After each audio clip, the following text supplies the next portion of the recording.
geldiniz, sefalar getirdiniz. Şimdi Kur'an-ı Kerim tilavetlerini yapmaları için Molla Ramazan Biçen hocamızı وَعِبَادُ الرَّحْمَنِ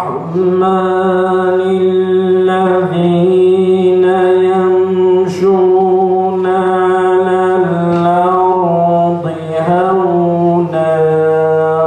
Kur'an Nesli platformu olarak ilan ettiğimiz Dünya Müslüman Gençlik Haftası etkinlikleri kapsamında düzenlediğimiz Kur'an ikliminde gençlerle buluşma adlı programa hepiniz hoş geldiniz. Bizler Kur'an Nesli olarak misyonumuz gereği yeni kuşakları ve genç neslimizi Kur'an'ın nuruyla, Kur'an'ın şeref ve izzetiyle, Kur'an'ın edep ve edabıyla buluşturma yolunda koşmaya, konuşmaya, yorulmaya, say ve gayret göstermeye devam etmektir. Omuzlarımıza aldığımız Kur'an davasının birer hizmetçisi olarak ona layık olmak, sorumluluklarımızı hakkıyla yerine getirmek için hep birlikte tüm gayretlerimizi ortaya koyacağız inşallah. Herkes yorulsa da Müslüman gençlik olarak bizler durmadan, yorulmadan hak bildiğimiz yolda yürümeye devam edeceğiz. Aziz İslam davasını konuşan dili, duyan kulağı, yürüyen ayağı ve tutan eli olmayı başıboşluk ve haramlarla gençliğinin arasında yıkmayı tutmuş duaları yeniden öleceğiz.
Konu gençler olunca, gençlerle ilgili bir konu olunca aklıma ilk gelen husus sorumluluk gelir. Çünkü bizim gençlerimiz sorumluluğunu bilen, ciddi ve hakikaten istikbale namzet gençler olduğuna inanıyoruz. Hakikaten gençlik adım adım geriliyor ve yavaş yavaş ihtiyarlık bize yaklaşıyor. İşte o an gelmeden önce, o dönem gelmeden önce hakikaten şu an içinde bulunmuş olduğumuz konumun kıymetini bilmemiz lazım. Bunu değerlendirmemiz lazım ve bunu bir kıymet, bir değer olarak kavramamız lazım. Bu nedenle siz değerli kardeşlerime başta ilk olarak hatırlatmak isteyeceğim husus, sorumluluğumuzun bilincinde olacağız. Şu an atmış olduğumuz adımlar, atacağınız adımlar çok önemlidir.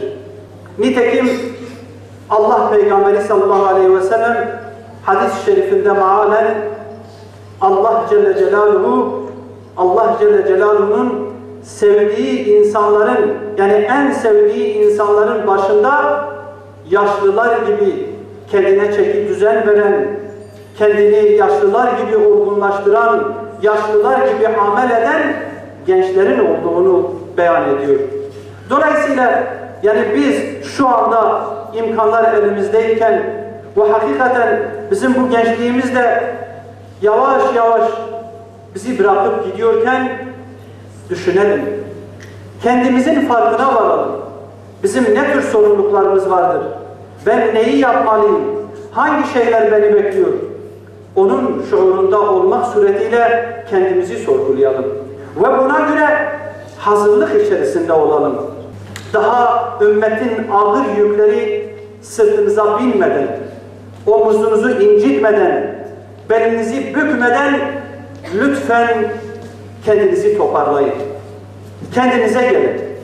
Başta ilminizi tamamlayın. Eksik bir şey bırakmayın. Şu anda ezberleyeceğiniz ayetler, hadisler sizin malınız olacak. Sizin göğsünüzde, sizin zihninizde taze ve canlı kalacak. Ama bir müddet sonra siz bunu yapmak isteseniz de yapamayacaksınız. Geçmişte nice toplulukların helak sebebini anlayalım, bunu kavrayalım. Ve Allah Celle Celaluhu'nun ismini yücelttiği, bize numune misal olarak öğrettiği zatları, toplulukları iyi kavrayalım. Mübarek süreyi hatırlayalım. Onu güzelleştiren Hz. Yusuf Aleyhisselam'ın ön plana çıkan yüzünsel bir güne dönüyor. Uzun zahmetler sonunda dallar meyveler olunca sevilen bir insan. Ama bilir ki meyveler olgunlaşınca dalından ayrılırmış.